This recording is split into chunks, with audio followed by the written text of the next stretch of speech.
Emission spectra क्या होते हैं कि जब हम किसी मॉलिक्यूल को क्या करते हैं, हीट करते हैं या फिर उसको एक्साइट करते हैं जब तक कि मॉलिक्यूल रेडिएशन इमिट नहीं करने लग जाए।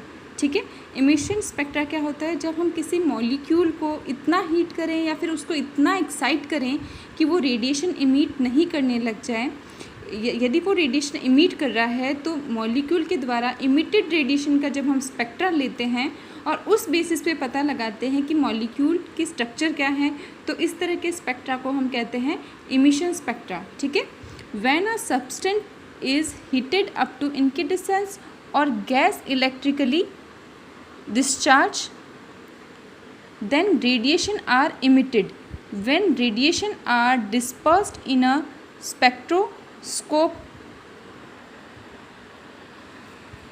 the obtained spectrum is called emission spectrum. Okay, same अभी बताया मैंने कि इमिशन स्पेक्ट्रा क्या होता है कि जब हम किसी मॉलिक्यूल को इतना हीट करें या इतना एक्साइट करें थ्रू इनकेडेंस और गैस इलेक्ट्रिकली डिस्चार्ज, देन जो मॉलिक्यूल है वो रेडिएशन क्या करने लग जाएगा, इमिट करने लग जाएगा। ठीक है, और इस इमिटेड रेडिएशन का जब स्पेक्ट्रा लेते हैं हम स्पेक्ट्रोस्कोप की सहायता से, ठीक है, तो जो हमें स्पेक्ट्रा प्राप्त होगा उस बेसिस पे यदि मॉलिक्यूल की स्ट्रक्चर को हम पता लगाते हैं तो ऐसे स्पेक्ट्रम को क्या बोलते हैं, इमिशन स्पेक्ट्रम। ठीक है, अब इमिशन स्पेक्ट्रम में एक बात ध्यान रखने की है कि यहाँ पर क्या मॉलिक्यूल के द्वारा रेडिएशन इमिट की जा रही है, तो जो सभी रेडिएशन हमें कंटिन्यूएशन फॉर्म में मिलेंगी। ठीक है, emission spectrum consist of all the radiation, emission spectrum consist of all the radiation emitted by atom और मॉलिक्यूल, यानी एटम और मॉलिक्यूल के द्वारा जो इमिट की जाने वाली सभी रेडिएशन हमें मिल जाएंगी और वो सभी रेडिएशन क्या होंगी,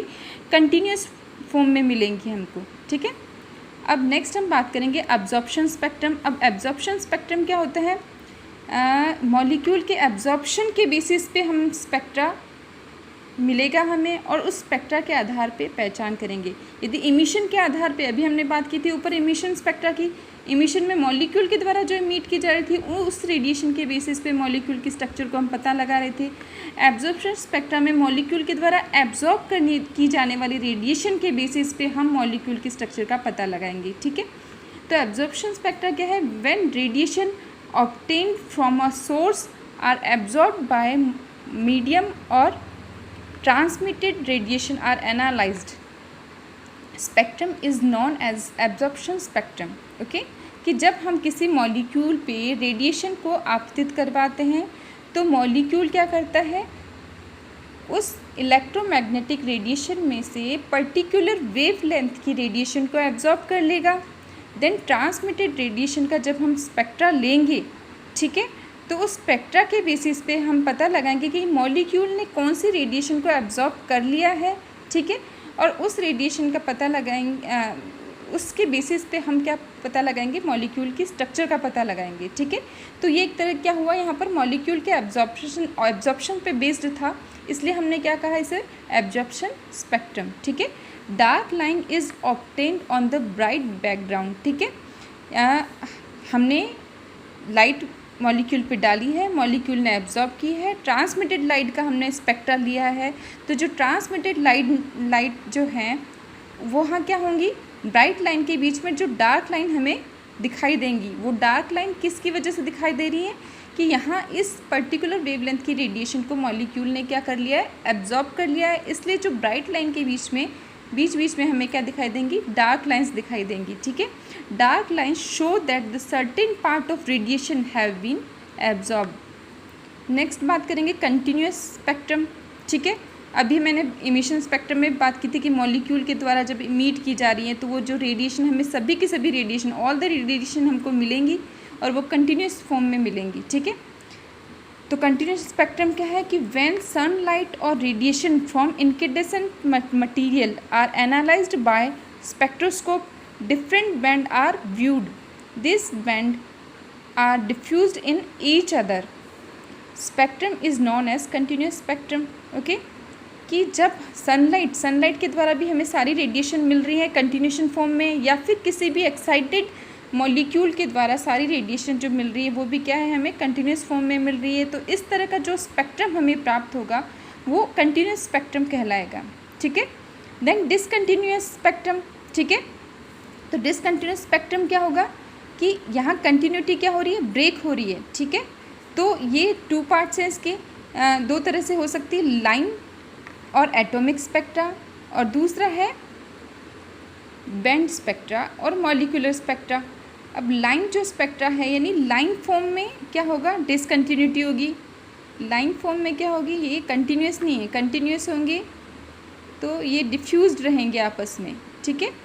और डिसकंटिन्यूस यानी कंटिन्यूटी इनकी क्या हो रही है, ब्रेक हो रही है। और यदि लाइन के रूप में होगी तो हम लाइन स्पेक्ट्रा कहेंगे, और यदि बैंड के रूप में होगी तो हम उसे क्या कहेंगे, बैंड स्पेक्ट्रा कहेंगे। Line spectra, band spectra, okay. तो लाइन स्पेक्ट्रा को हम एटॉमिक स्पेक्ट्रा भी कहते हैं, क्योंकि ये किसी भी एटम की कैरेक्टरिस्टिक प्रॉपर्टी होती है, ठीक है। When radiation are emitted by vapour of an element, when radiation are emitted by vapor of an element, bright line are observed.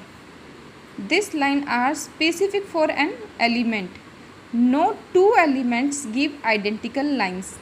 Okay? कि जब हम किसी मॉलिक्यूल की, जो किसी भी एलिमेंट की या फिर एटम की वेपर, ठीक है, उसके द्वारा जो रेडिएशन क्या हो रही है, इमिट हो रही है, और वो जो रेडिएशन क्या हो रही है, लाइंस के रूप में हो रही है, तो उसे हम क्या कहेंगे, लाइन स्पेक्ट्रा, ठीक है। कोई भी 2 एटम एक जैसे लाइन स्पेक्ट्रा नहीं देंगे, ठीक है। यहाँ पर लिखा हुआ है मैंने, no 2 element give identical line, यानी किसी भी एटम के लिए क्या हो गई, स्पेसिफिक कैरेक्टर है। तो line spectra are the characteristic property of atom. Example हम लेंगे, सोडियम वेपर है, उसमें हमें क्या मिलती है, उसके स्पेक्ट्रा में हमें 2 लाइन मिलती हैं 5890 एंगस्ट्रम पे, और दूसरी मिलती है 5896 में। यानी सोडियम वेपर के अलावा कोई और एलिमेंट ये 2 लाइन हमें नहीं देगा, ठीक है। नेक्स्ट बात करेंगे बैंड स्पेक्ट्रा की। बैंड स्पेक्ट्रा जैसे मैंने अभी बताया था आपको, ये किसी मॉलिक्यूल की स्पेसिफिक प्रॉपर्टी है, ठीक है। तो बैंड स्पेक्ट्रा को हमने मॉलिक्यूलर स्पेक्ट्रा भी कहा, ठीक है। यहाँ पर क्या होता है, डिसकंटिन्यूटी होती है, वो किसके रूप में होती है, बैंड के रूप में, ठीक है। बैंड के रूप में डिसकंटिन्यूटी होगी। ये देखो कंटिन्यूटी ब्रेक हो रही है, और किसके रूप में हो रही है, बैंड के रूप में, ठीक है। यहाँ पर हम कह रहे हैं कि ये जो बैंड है वो क्या है, ग्रुप ऑफ लाइंस, ठीक है, जहाँ पर उसकी बाउंड्री क्लियर है, ठीक है। Sharp and sharp and sharp and sharp and, और यहाँ पर क्या है, बाउंड्री क्लियर है, और ये क्या है, बैंड्स, ग्रुप ऑफ लाइंस है। तो इस तरह के स्पेक्ट्रा किसी मॉलिक्यूल के द्वारा दिए जाते हैं। अब मॉलिक्यूल ही क्यों देता है बैंड स्पेक्ट्रा, क्योंकि मॉलिक्यूल में यदि हम रेडिएशन आपतित करवाएंगे तो मॉलिक्यूल जब रेडिएशन को एब्जॉर्ब करेगा तो उसके इलेक्ट्रॉनिक एनर्जी लेवल में ट्रांजिशन के साथ साथ उसकी वाइब्रेशनल एनर्जी लेवल में भी ट्रांजिशन होगा, और रोटेशनल एनर्जी लेवल में भी ट्रांजिशन होगा। इसलिए जो मॉलिक्यूल हैं वो कैसे देंगे, बैंड स्पेक्ट्रा देंगे, ठीक है। तो band spectra is in the group of lines. The substance which give emission band spectrum is heated up to high temperature, the band spectrum disappear, okay. जब हम मॉलिक्यूल को, यानी जो इमिशन बैंड स्पेक्ट्रा दे रहे हैं ऐसे मॉलिक्यूल के, इसका बैंड, ऐसे मॉलिक्यूल को हमने क्या किया है, हीट किया है। तो हीट कब कर रहे हैं, उसको हीट कर रहे हैं किस पे, हाई टेम्परेचर पे, ठीक है। मॉलिक्यूल जो कि बैंड स्पेक्ट्रा दे रहा है उसे हम हाई टेम्परेचर पे यदि हीट करेंगे तो वो जो स्पेक्ट्रा है वो क्या हो जाएगा, बैंड स्पेक्ट्रम क्या हो जाएगा, डिसअपियर हो जाएगा। It means band spectra are produced by molecule, ठीक है। ये बात क्लियर होगी, क्योंकि मॉलिक्यूल को यदि हमने हीट किया है हाई टेम्परेचर पे तो वो एटम में टूट जाएगा, मॉलिक्यूल ब्रेक हो जाएगा। तो इससे क्या हो जाएगा, उसका जो बैंड स्पेक्ट्रा है मॉलिक्यूल की वजह से जो आ रहा था बैंड स्पेक्ट्रा, वो क्या हो जाएगा, डिसअपियर हो जाएगा। तो ये, इससे हमें ये पता चलता है कि ये जो स्पेक्ट्रा है वो किसके द्वारा दिया जा रहा है, मॉलिक्यूल के द्वारा दिया जा रहा है, ठीक है। नेक्स्ट हम बात करेंगे आउटलाइन ऑफ एब्जॉर्प्शन स्पेक्ट्रोमीटर, ठीक है। कि जो हम स्पेक्ट्रोस्कोपी पढ़ रहे हैं तो स्पेक्ट्रोस्कोपी में जो क्या हम स्पेक्ट्रोमीटर का इसको हम स्पेक्ट्रोमीटर भी कह सकते हैं, स्पेक्ट्रोफोटोमीटर भी कह सकते हैं, ठीक है। इस तरह ये यूज़ किया जाता, इंस्ट्रूमेंट काम में लिया जाता है। इस इंस्ट्रूमेंट में अलग सभी स्पेक्ट्रोस्कोपी में ये एक चीज़ कॉमन होती है कि सबसे पहले हम क्या लेते हैं, सोर्स लेते हैं। सोर्स वो होता है जिससे हमें क्या मिलता है, जिससे हमें डिज़ायर्ड या फिर जो रिक्वायर्ड वेवलेंथ की रेडिएशन हमको मिलेगी, रिक्वायर्ड फ्रिक्वेंसी की वेवलेंथ जो हमें चाहिए वो वेवलेंथ की रेडिएशन या फिर वो फ्रिक्वेंसी की रेडिएशन हमको सोर्स के द्वारा मिलेगी, जिस पे हम उस रेडिएशन को हम किस पे आपतित करवाएंगे, यहाँ पर हम लेंगे सैंपल सेल, जिसमें वो मॉलिक्यूल सॉल्यूशन स्टेट में यहाँ पर अवेलेबल होगा, या फिर जिस मॉलिक्यूल की स्ट्रक्चर को हमें पता लगाना है उसको हम इस सैंपल सेल में लेंगे। किस फॉर्म में लेंगे? सॉल्यूशन फॉर्म में लेंगे। ठीक है, नेक्स्ट हम मोनोक्रोमेटर लेंगे, देन डिटेक्टर लेंगे, देन रिकॉर्डर लेंगे। ओके, तो सबसे पहले बात करेंगे सोर्स की। ठीक है, अब ये जो स्पेक्ट्रोमीटर क्या करता है, किसी भी मॉलिक्यूल की जो इस सैंपल सेल में भरा हुआ जो मॉलिक्यूल है जिसकी स्ट्रक्चर हमको पता लगानी है, ठीक है, उस मॉलिक्यूल को यहाँ सॉल्यूशन फॉर्म में सैंपल सेल में ले लेंगे। देन हम यहाँ सोर्स से रेडिएशन किस पे आपतित करवाएंगे, इस सैंपल सेल पे। ठीक है, और यहाँ पर जो मॉलिक्यूल है वो इस रेडिएशन में से पर्टिकुलर वेवलेंथ की रेडिएशन को क्या कर लेगा, एब्जॉर्ब कर लेगा। ओके, ठीक है, यानी ये क्या हो रहा है, एब्जॉर्प्शन स्पेक्ट्रोमीटर की बात करें, इसलिए इस मॉलिक्यूल के द्वारा रेडिएशन क्या होंगी, एब्जॉर्ब कर ली जाएंगी। ठीक है, अब हमें देखना है कि सोर्स, अलग अलग स्पेक्ट्रोस्कोपी में अलग अलग तरह के सोर्स हम काम में लेंगे, जिसमें हमें रिक्वायर्ड वेवलेंथ या रिक्वायर्ड फ्रिक्वेंसी की रेडिएशन हमें मिलेंगी। ठीक है, तो सोर्स क्या है, use to get radiation of required wavelength and intensity. ठीक है, तो टंगस्टन लैंप लेंगे हम विजिबल नियर यूवी रेडिएशन में। नॉन ग्लोवर जो सोर्स है वो काम लेंगे हम आईआर रेडिएशन की रेडिएशन जब हमको चाहिएगी काम, जब हमें आईआर रेडिएशन पढ़ेंगे या फिर आईआर स्पेक्ट्रोस्कोपी में पढ़ेंगे तब हम सोर्स में क्या काम लेंगे, नॉन ग्लोवर को। ठीक है, यदि हम माइक्रोवेव स्पेक्ट्रोस्कोपी पढ़ेंगे तब हमें कौन सा सोर्स चाहिएगा जिससे हमें माइक्रोवेव रेडिएशन मिल सके, तो हम वहाँ माइक्रोवेव रेडिएशन के लिए हम कौन सा सोर्स लेंगे, क्लाइस्ट्रॉन वाल्व लेंगे। ठीक है, नेक्स्ट हम बात करेंगे सैंपल सेल की। ठीक है, तो सैंपल सेल कैसा होना चाहिए, ऐसे पदार्थ का बना हुआ होना चाहिए जो इस रेडिएशन को एब्जॉर्ब नहीं करे। ठीक है, अब आपको समझ में आ गया होगा कि मैं ऐसा क्यों कह रही हूँ, ताकि हमें मॉलिक्यूल के बारे में एक्चुअल इन्फॉर्मेशन मिल सके, ये मॉलिक्यूल ही रेडिएशन को एब्जॉर्ब करे, न कि सैंपल सेल। ठीक है, तो जो सैंपल सेल है वो ऐसे पदार्थ का बना हुआ होना चाहिए जो रेडिएशन को एब्जॉर्ब नहीं करे।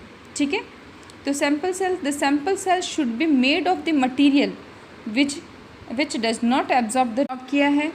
ठीक है,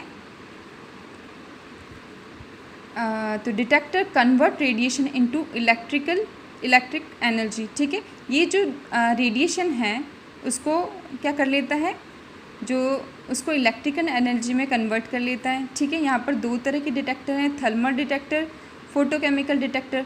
तो यूवी जब स्पेक्ट्रोस्कोपी पढ़ेंगे तो हम थर्मल डिटेक्टर काम में लेंगे, और जब हम विजिबल या फिर आईआर रेडिएशन हम काम में लेंगे तब हम फोटोकेमिकल डिटेक्टर की बात करेंगे। देन बात करेंगे रिकॉर्डर की। रिकॉर्डर क्या करता है कि डिटेक्टर से आने वाली जो रेडिएशन है वो किस फॉर्म में आएंगी, हमने बात की थी डिटेक्टर क्या करता है, रेडिएशन को इलेक्ट्रिकल एनर्जी में कन्वर्ट कर देता है। तो रिकॉर्डर कहता है कि electric current obtained from detector is first amplified and then incident upon recorder which is associated with the chart paper. A graph is plotted between percentage absorption and different frequency and wavelength. तो हमें recorder में क्या होगा, हमें graph मिलेगा, वो graph किसके बीच में प्लॉट होगा, परसेंटेज एब्जॉर्प्शन और डिफरेंट फ्रिक्वेंसी एंड वेवलेंथ के बीच में हमें ग्राफ मिलेगा। उस ग्राफ के बेसिस पे पता लगाएंगे कि मॉलिक्यूल ने कौन सी रेडिएशन यानी कौन सी वेवलेंथ या फ्रिक्वेंसी की रेडिएशन को मॉलिक्यूल ने एब्जॉर्ब किया है। ठीक है, ये मॉलिक्यूल की कैरेक्टरिस्टिक प्रॉपर्टी हो जाएगी कि मॉलिक्यूल जिस रेडिएशन को एब्जॉर्ब करेगा उसके आधार पे हम मॉलिक्यूल की स्ट्रक्चर का पता लगाएंगे। तो ये क्या पढ़ा था हमने, एब्जॉर्प्शन स्पेक्ट्रोमीटर। ठीक है, जिसकी सहायता से हम मॉलिक्यूल की स्ट्रक्चर को डिटरमाइन करते हैं। ठीक है।